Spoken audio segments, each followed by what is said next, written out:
శివమహాపురాణం శతరుద్ర సంహితను 4th chapter. ఇక్కడ వరాహ కల్పం నుంచి జరిగిన ఆ మొదటి అవతారం దగ్గర నుంచి 9 అవతారాలు, అలాగే చివరిదైన 9వది వృషభ అవతారం వరకు వర్ణన గురించి ఇక్కడ చెప్పబడింది. నందీశ్వరుడు అక్కడ ఇదంతా కూడా చెప్తున్నాడు. నందీశ్వర ఉవాచ సనత్కుమార సర్వజ్ఞ చరితం శాంకరం ముధా రుద్రేణ కథితం ప్రీత్యా బ్రాహ్మణే సుఖదం సదా. సనత్కుమారుడికి నందీశ్వరుడు చెప్తున్నాడు, ఓ సనత్కుమార, సర్వజ్ఞ, సర్వము తెలిసినవాడ. ఇప్పుడు ఏదైతే ఇంతకుముందు అర్ధనారీశ్వర తత్వం గురించి, దానికి ముందు వచ్చేసరికి మళ్ళీ అష్టమూర్తుల గురించి చెప్పాను. ఇక్కడ వచ్చి పరమ సుఖదాయమైన ఆ శంకరుడు యొక్క చరిత్రని చెప్తున్నాను. ఏది అయితే భక్తి శ్రద్ధతో విన్న కారణంగా ఈ చరిత్ర చాలా సుఖాల్ని ప్రసాదిస్తుంది. దానిని విను. ఈ చరిత్ర ఈ విధంగా ఉన్నది. ఏదైతే రుద్రుడే బ్రహ్మకి చెప్పాడో అదే చరిత్ర నేను నీకు చెప్తున్నాను అని. శివ ఉవాచ సప్తమే చైవ వారాహే కల్పే మన్వంతరాభిదే కల్పేశ్వరోత భగవాన్ సర్వలోక ప్రకాశనః. ఆ పరమేశ్వరుడు బ్రహ్మకి చెప్పింది. ఏదైతే వరాహ కల్పంలో మనకి కల్పాలు 30 ఉన్నాయి. అందులో ఈ వరాహ కల్పంలో మళ్ళీ 7వ మన్వంతరంలో సంపూర్ణమైన లోకాన్ని ప్రకాశింపచేయటానికి ఆ పరమాత్మయే కల్పాలకి ఈశ్వరుడు, కల్పేశ్వరుడుగా ప్రకాశింపచేస్తూ ఉన్నాడు. ఆ కల్పేశ్వరుడు మను వైవస్వతస్యేవ తే ప్రాపుత్రో భవిష్యతి తథా చతుర్యుగాశ్చైవ తస్మిన్ మన్వంతరి విధి. ఆ స్వామియే నీకు మనబడుగా, ఆ వైవస్వత మనువుకి కొడుకుగా. అప్పుడు ఈ మన్వంతరాలు చతుర్యుగములలో, ఏవైతే మనకి 4 యుగాలు ఉన్నాయి, 4 యుగాల్లో మళ్ళీ ఎలా అయితే మహాయుగం అంటారు. ఈ 4 యుగాలు అన్నవి ఒకటి తర్వాత ఒకటి వస్తూనే ఉంటాయి. ఎలా అయితే మనకి కృతయుగం ఉంది, తర్వాత త్రేతాయుగం, ద్వాపర యుగం, కలియుగం. ఈ 4 అయ్యేసరికి ఒక యుగం అయిపోతుంది. మళ్ళీ కృతయుగం మొదలవుతుంది. ఒకదాని తర్వాత ఒకటి ఇలా అవుతూ ఉంటే మళ్ళీ కొన్ని యుగాలు గడిచిపోయిన తర్వాత, మహాయుగాలు గడిచిపోయిన తర్వాత మళ్ళీ కొన్ని కల్పాలు జరుగుతూ ఉంటాయి. ఇలా కొన్ని కల్పాలు జరిగిన తర్వాత, అందుకని ప్రతి ఒక్క కల్పంలో కూడా మన్వంతరాలు ఉన్నాయి. ఇక్కడ నీకు మనవడుగా వైవస్వంత మునికి పుత్రుడుగా ఆ ఈశ్వరుడే మళ్ళీ ఉద్భవిస్తాడు అని.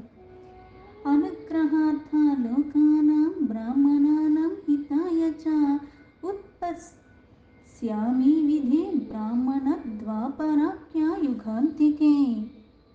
బ్రహ్మ అప్పుడు ఆ లోకాల్ని కళ్యాణదాయకంగా చేయటానికే, ఆ లోకహితార్థమై పరమాత్మయే ఈ మన్వంతరాలలో మళ్ళీ ఆ యుగాలలో కూడా బ్రాహ్మణుల యొక్క హితార్థమై, ఇక్కడ బ్రాహ్మణ అంటే ఇదొక వర్ణం కాదు, ఇంతకుముందు అధ్యాయంలో చెప్పినట్టుగా ధర్మానికి ఏదైతే పురుషార్థాలు ఉన్నాయి, ధర్మార్థ కామ మోక్ష, ఆ ధర్మాన్ని విడవకుండా సత్యాన్ని అనుసరించి ఎవరైతే ఉంటున్నారో, లోకహితార్థమై ఎవరైతే కార్యాలు నిర్వర్తిస్తున్నారో, నిస్వార్థంగా నిష్కామ భావంతో తన కర్తవ్యాన్ని తాను చేసుకుంటూ వెళ్ళిపోయి ఇతరులకి హాని తలపెట్టకుండా, ఇతరులకి హాని చెయ్యనివ్వకుండా, ఇతరులకు కూడా పరమాత్మ యొక్క భావనతో సేవ చేసుకునే వాళ్ళు అందరూ బ్రాహ్మణులే.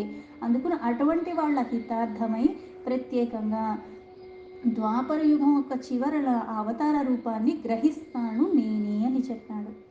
యుగ ప్రవృత్తయా చ తథా తస్మింశ్చ ప్రథమే యుగే ద్వాపరే ప్రథమే బ్రహ్మణ్యధా వ్యాసః స్వయం ప్రభుః. ఈ ప్రకారంగా ఏవైతే 9 అవతారాలని చెప్పారు, క్రమంగా ఒక్కొక్క యుగంలో ఒక్కొక్కలాగా.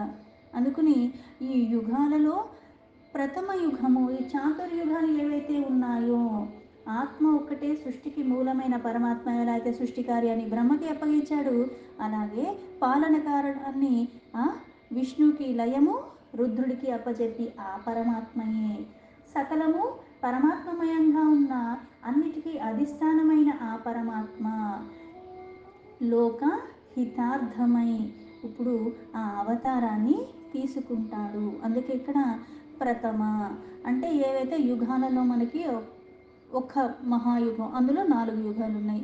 ఆ 4 యుగాల్లో మళ్ళీ ప్రథమ ద్వాపర యుగంలో స్వయంభూ ప్రభువుగా ఆ వ్యాస రూపంలో తానే ఉద్భవిస్తాడు. ఆ నామం ఏంటి? స్వయంభూ. స్వయంభూ అంటాం ఎవరు? స్వయం ప్రకాశ అంటాం పరమాత్మని. అంటే ఆ ప్రకాశానికి కారణం ఏంటి? పరమాత్మయే. ఈ ప్రకాశం అంతా వ్యాపింపచేసి ఆ ప్రకాశమే వేరే వాటికి కారణమవుతుంది. కానీ ఇక్కడ తనకి తానుగా స్వయంభుగా ఆ వ్యాసనామంతో అప్పుడు ఉద్భవిస్తాడు. తదాహం బ్రాహ్మణార్థాయ ఖలు తస్మిన్ యుగాంతికే భవిష్యామి శివాయుక్తః శ్వేతో నామ మహాముని. ఇక్కడ ద్వాపర యుగంలో ఇక్కడ హితార్థమై ఎప్పుడైతే అవతరిస్తున్నారో ఆ యుగ ప్రవృత్తికి అనుగుణంగా ఈ మొదటి చాతుర్యుగాల్లో ఆ ద్వాపర యుగంలో స్వయంభుగా వచ్చిన ఆయన కలియుగాంతం వరకు ఆ బ్రాహ్మణులకు హితార్థమై పార్వతీ సహితంగా శ్వేతుడు అన్న పేరు గల ఒక మహామునిగా అవతరిస్తాడు. శ్వేత అంటే స్వచ్ఛమైనది. అలాగ పార్వతి సహితంగా ఇంతకు ముందు చెప్పినట్టుగా శివశక్తిక యుక్తంగానే ఉంటాడు. త్రిమూర్తులుగా తాను ఎలా అయ్యాడో త్రిశక్తులుగా ఆ పరాశక్తి అయింది.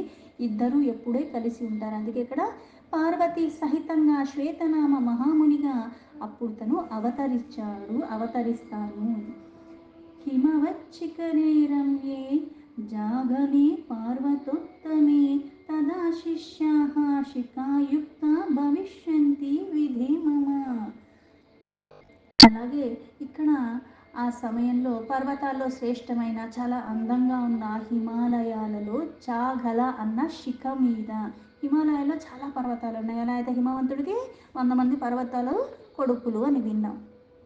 అయితే ఈ అన్ని పర్వతాల్లో కూడా ఒకటి చాలా రమ్యమైనది, అది చాగల నామ పర్వతము. దాని శిఖ మీద ఇక్కడ శిఖాయుక్తంగా తనకి మళ్ళీ అక్కడ 4 శిష్యులు ఉన్నారు. ఆ శిఖనే ధరించి ఉన్నవాళ్ళు ఆ 4 శిష్యులు కూడా ఉత్తమోత్తములు.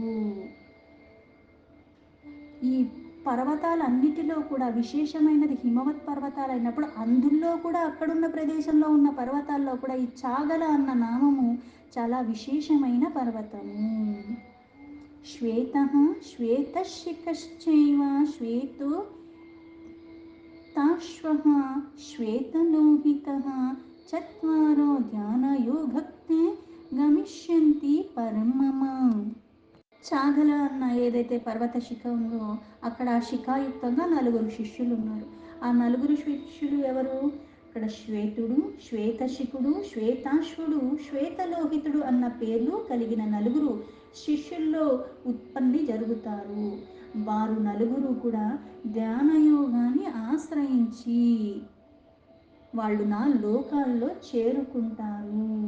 అంటే ధ్యానం ద్వారానే దాన్ని ఆశ్రయించడం ద్వారానే అక్కడికి నువ్వు చేరుకోగలవు.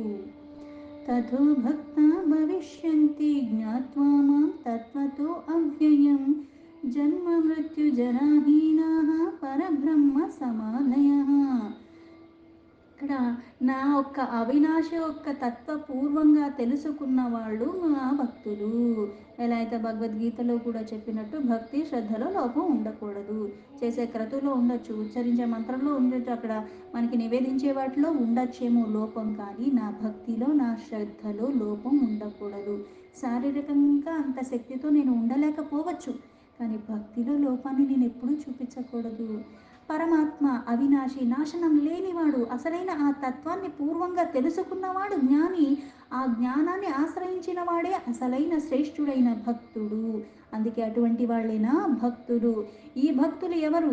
జన్మ మృత్యు జర వీటికి రహితంగా ఆ పరబ్రహ్మ సమాధిలోనే ఉండగలిగేవారు. అంటే జననం నుంచి మరణం మధ్యలో కూడా కొన్ని కొన్ని ఉంటాయి. ఈ శరీరం మీద వ్యామోహం ఉన్నవాడు ఏం చేస్తాడు? దీనికి ఆకలేస్తుంది, దీనికి నిద్ర వస్తుంది, దీనికి మళ్ళీ ఎండ తగులుతుందేమో, దీనికి మళ్ళీ చలి తగులుతుందేమో, దీనికి మళ్ళీ ఆకలేస్తుందేమో, అమ్మో దీనికి సుఖంగా ఉండాలి, నిద్రపోవాలి, ఇక్కడ కూర్చోకూడదు, అక్కడ నుంచోవాలి, అది బాగుంది. ఈ భోగప్రాయంగా ఉన్నవాడు ఈ జనన మరణ చక్రంలోనే ఉంటూ ఉంటాడు. అసలైన పరమతత్వాన్ని ఎవరైతే తెలుసుకున్నాడో ఆ భక్తుడు ఏం చేస్తాడు? ఆ తత్వాన్ని తెలుసుకున్న కారణంగా ఆ భక్తుడు ఎప్పుడూ కూడా వీటికి రహితంగానే అవుతాడు. ఆ పరబ్రహ్మ సమాధి యందు లీనమవుతాడు. ఆ పరమాత్మని తెలుసుకునే ప్రయాసలోనే ఉంటాడు. అందుకే సమాధి. సమాధి అంటే ఏంటి? మనం మరణించిన వాళ్ళని చూపించి సమాధి అంటాం. అది కాదు, జీవించి ఉండగా కూడా సమాధిలాగా ఉండటం నేర్చుకో. చెల్లించుకోకు ప్రతిదాన్ని, చూసేవి వినేవి దేని ప్రభావం నీ మీద పడనివ్వకు. ఆ నోరు దగ్గర నుంచి మాట్లాడటమే కాదు, రుచులకి ప్రతిదాన్ని కూడా నువ్వు నియంత్రించు. అది కూడా ఎలాగ? ఆనందంగా తృప్తిగా ఉండాలి. తిన్నా తినకపోయినా, ఉన్నా లేకపోయినా ఈ శరీరాన్ని ఎంత కష్టపెట్టాలో అంత కష్టపెడుతూ ఉండాలి. సమాధి స్థితిలో ఉండాలి, భక్తియుక్తంగా ఉండాలి. ద్రష్టుం శక్యో నరేర్నా మృతి ధ్యానాత్ పితామహ దాన ధర్మాధిర్ బర్వత్స సాధనేహ కర్మహేతుభిః.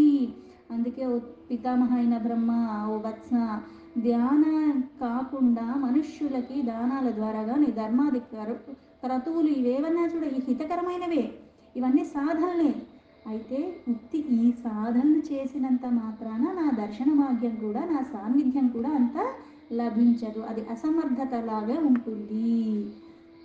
ఉత్తి దాన ధర్మాలు చేస్తే కుదరదు, ధ్యానం కూడా చెయ్యాలి. మమైకం అవ్వాలి అంటే దాన ధర్మాది క్రతువులు చేస్తూ కూడా, ఆ సాధనలన్నీ చేస్తూ కూడా ఆ పరమాత్మ ధ్యానం చేసిన వాడంటే నిగ్రహణ. ఏం నిగ్రహణ? కర్మేంద్రియాలు, జ్ఞానేంద్రియాలు, మనస్సు, బుద్ధి, చిత్తం ఇవన్నీ కూడా నిర్మలంగా ఉంటూ అక్కడ ఒక ఆసనంలో ఉండటం, అలాగే మళ్ళీ ధ్యాసంతా కూడా పరమాత్మమయంగా ఉండగలగటం, అది ధ్యానం. దాని ద్వారా ఆ సమర్థత వస్తుంది, దాని ద్వారా అది అనుభవంలోకి వస్తుంది. క్రతువులు చేస్తున్నావు కానీ సమర్పణ భావంతో ఉండాలి.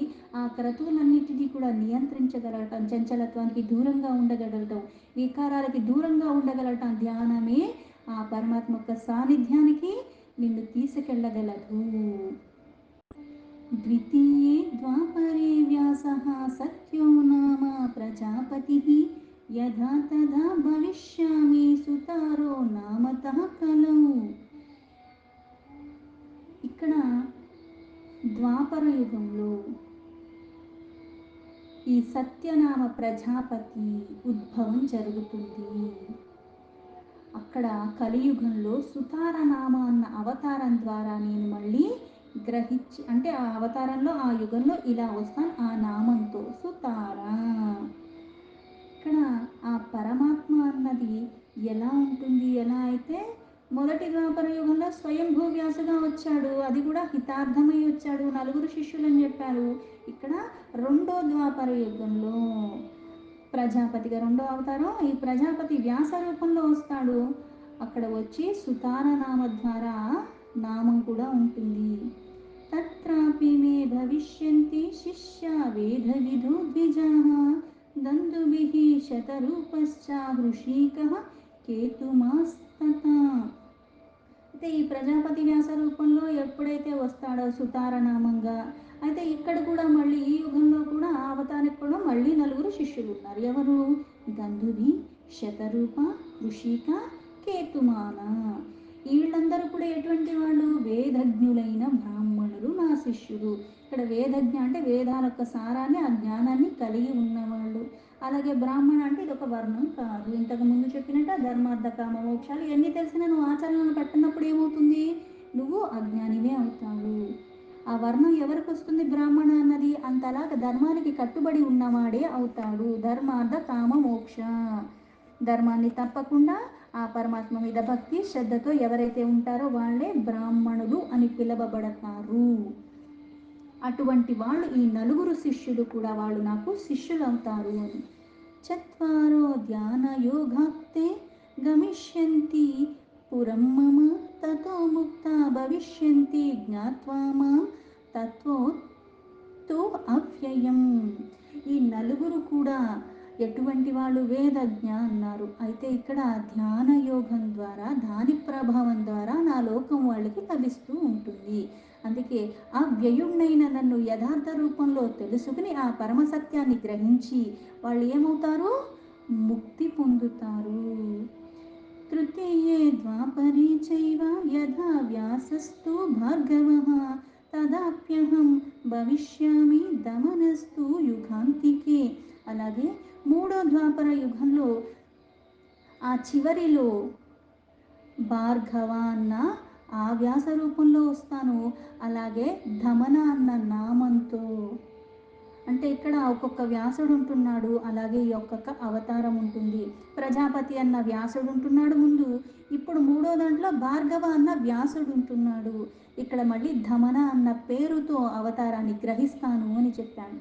తత్రాపి చ భవిష్యంతి చత్వారో మమ పుత్రకాః విశోకశ్చ విశేషశ్చ విపాపః పాపనాశనః. ఇక్కడ ఈ మూడో అవతారంలో కూడా మళ్ళీ నలుగురు శిష్యులు ఉంటారు ఈ యుగంలో. అయితే ఈ యుగంలో ఉన్న శిష్యుల పేర్లేంటి? విశోక, విశేష, విపాప, పాపనాశన. ఈ నలుగురు శిష్యులు కలిగి ఉంటాడు ఈ ధమనుడు.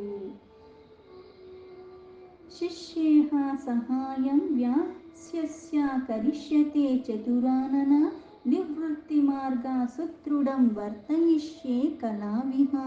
అయితే ఈ నలుగురు శిష్యులు కూడా ఇక్కడ చతురానన అంటే చతుర్ ఆనన, 4 ముఖాలు కలిగిన ఓ వ్యాస, చతుర్ముఖ బ్రహ్మ అంట.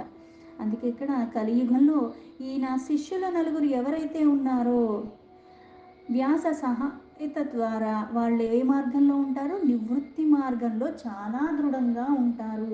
వృత్తి నివృత్తి ఎప్పుడైపోతుంది అంటే, నువ్వు ఏ కర్మ చేసినా ఎలా అయితే కర్మని కర్మ ద్వారానే తొలగించుకోవాలని భగవద్గీత చెప్తుంది, ఆ కర్మలు చెయ్యకుండా ఉండమని ఎక్కడా చెప్పలేదు. నిస్వార్థంగా నిష్కామ భావంతో నీ క్రతువులు నువ్వు చేస్తూ ప్రతిదీ పరమాత్మకి సమర్పణ భావంతో ఉంటూ వికారరహితంగా ఉంటూ ద్వంద్వాలకి అతీతంగా ఉంటూ ఆ పరమాత్మయే ధ్యేయంగా లక్ష్యంగా ఉంటావు అన్నది. అందుకే నివృత్తి మార్గంలో దృఢంగా ఉన్నారు, చంచలత్వం లేదు ఎవరికీ కూడా. చతుర్థే ద్వాపరే చైవ యథా వ్యాసో అంగీరసామృతః తదాప్యహం భవిష్యామి సుహృత్రో నామనామతః. తత్రాపి మమ తే పుత్రాశ్చత్వారో యోగ సాధకః భవిష్యంతి మహాత్మానస్ తన్నామాని భువే విధే. అలాగే ఇక్కడ 4వది అంటే ఇప్పుడు ఒక్కొక్క యుగంలో ఒక్కొక్కలాగా అవతరిస్తున్నానని చెప్పాడు. అక్కడ మళ్ళీ వ్యాసుడుగా ఒకడు ఉంటున్నాడు, మళ్ళీ ఈయన ఒక నామాన్ని తీసుకుని ఉంటున్నాడు. అలాగే ఇక్కడ 4వ ద్వాపరంలో అంగీర అన్న వ్యాస రూపంలో ప్రసిద్ధి చెందుతాడు. అక్కడ నేనప్పుడు సుహోత్ర అన్న అవతారాన్ని గ్రహిస్తాను. అదే సమయంలో మహాత్మా అయిన యోగ సాధకులైన మళ్ళీ 4 శిష్యులు నాకు ఉంటారు. ఆ 4 శిష్యులు కూడా మళ్ళీ ఎలా ఉంటారు అంటే అధర్మపరంగానే ఉంటారు. యోగ సాధనలో ఉండేవాళ్ళు, ఎప్పుడు యోగమయంగా సాధకులుగా ఎప్పుడూ సిద్ధంగా ఉన్నవాళ్ళు. సుముఖో దుర్ముఖశ్చైవ దుర్ధమో దురతిక్రమ శిష్యేహ సహాయం వ్యాస్యస్య కరిష్యేహం తథావిధి. ఈ 4 శిష్యులు కూడా వాళ్ళ పేరులు సుముఖ, దుర్ముఖ, దుర్ధమ ఔరు దురతిక్రమ. ఈ 4. అందుకే ఓ బ్రహ్మ, వాళ్ళు కూడా నా శిష్యులు ద్వారా మళ్ళీ వ్యాస యొక్క సహాయం వాళ్ళకి ఎప్పుడూ లభిస్తుంది. అంటే ఇక్కడ ఈ శిష్యుల రూపంలో కూడా వాళ్ళందరూ కూడా ఎలా ఉంటారు ఎప్పుడు అంటే యోగ సాధనలోనే ఉంటారు. అవతారాలు కూడా శిష్యులతో కలిసి ఆ సహాయం పరమాత్మ ఎవరికి చేస్తున్నారు? భక్తి శ్రద్ధల్లో లోపం లేకుండా ఆ పరమాత్మనే ధ్యేయంగా చేసుకున్న వాళ్ళు. అందుకని వాళ్ళకి సహాయంగా ఆ వ్యాస రూపంలో చేసేది మళ్ళీ పరమాత్మే, మళ్ళీ అవతార రూపంలో కూడా అనుగ్రహాన్ని కురిపించేది ఆ పరమాత్మని. అందుకే ఇక్కడ మా శిష్యుల రూపంలో ఉన్న వాళ్ళకి మళ్ళీ వ్యాసల రూపంలో కూడా మళ్ళీ సహాయం చేసి వాళ్ళని ఎప్పుడూ కూడా నేను ఆ సాధనలోనే లగ్నమయ్యేలాగా చేస్తాను అని చెప్పాడు. దీంతో శివమహాపురాణం శతరుద్ర సంహితలో 4th చాప్టర్లో 19 శ్లోక సంపూర్ణం.